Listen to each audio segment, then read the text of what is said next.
All right, so for the activity here, you're going to go through different changes that could happen and look at what does that mean for the market price and how we'll be able to tell how much product will be in the market.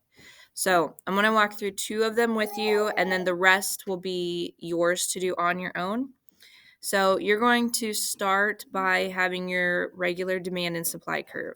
So you can just doodle this on a piece of paper and then write down your answers or type out your answers on the document. Um, that's fine. I don't need to see you working through it. I just want to know the final answers. So on the paper, it's going to have market price will and amount in the market will, and you're going to say increase or decrease, or sometimes it might be unknown.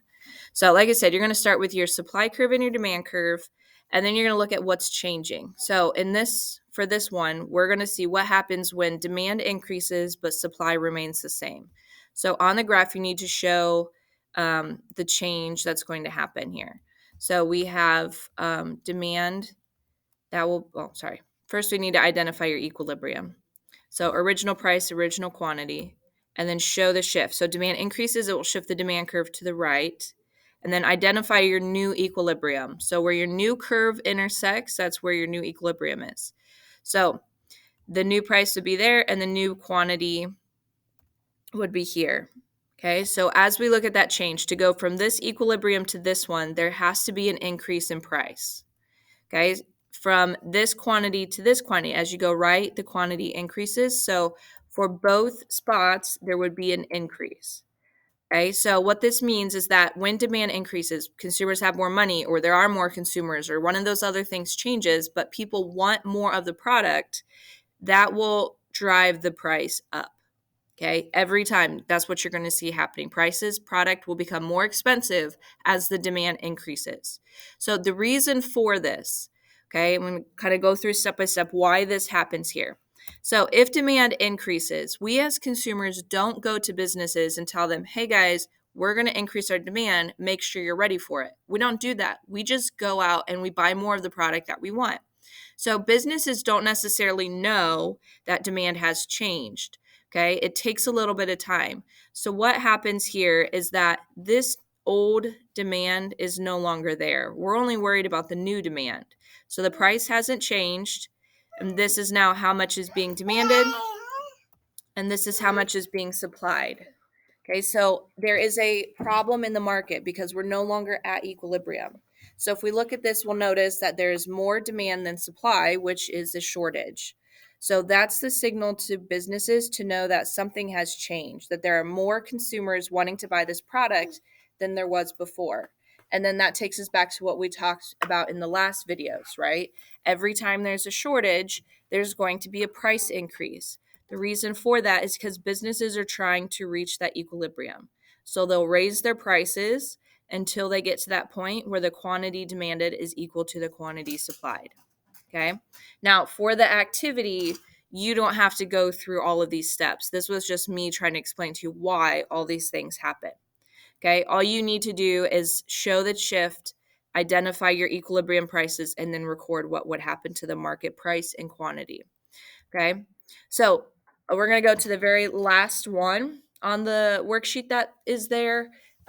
What would happen if demand increases and supply decreases? Okay. So identify your original equilibrium, show the curve shifts. So demand would shift to the right and supply would shift to the left because it's decreasing. Okay, now you'll notice that there are three possible intersections here. So our new equilibrium is where our D2 and our S2 curves intersect, which would be at this point. Okay, so now we know this is where price has to be and this is where quantity has to be. So as we make this transition from first or original equilibrium to our new one, you'll notice the price will increase. Okay, so anytime demand increases and supply decreases, it's going to cause a price increase. Okay, the reason for that is because as demand increases, supply decreases, we now have more demand than supply. Okay, that causes a shortage and that will cause the price to go up.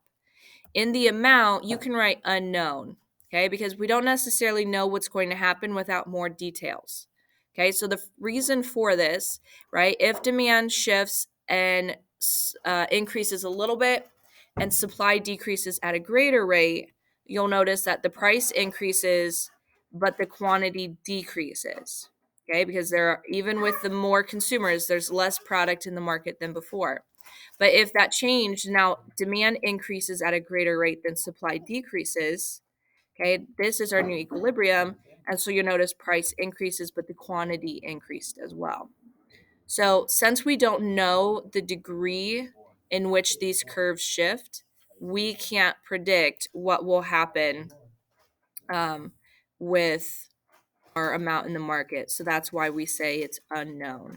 Okay, so as you are going through these, okay, we did the first and the last one. So that leaves you with 6 others to do. Again, all I really want to know is what happens to the market price. So how when you shift to equilibrium 2, did the price go up or go down? Or do you not know? And then what happened to the amount of product in the market? Did it increase, decrease, or is it unknown? Okay. You're really only going to have unknowns down here where both curves are shifting. Okay. If it's just one, you'll be able to identify both. Okay. So you can run through those, record it, and then you can check your answers to make sure you are right, because that's going to be used as a cheat sheet moving forward. Okay. If you have any questions, email me and I will gladly help you out.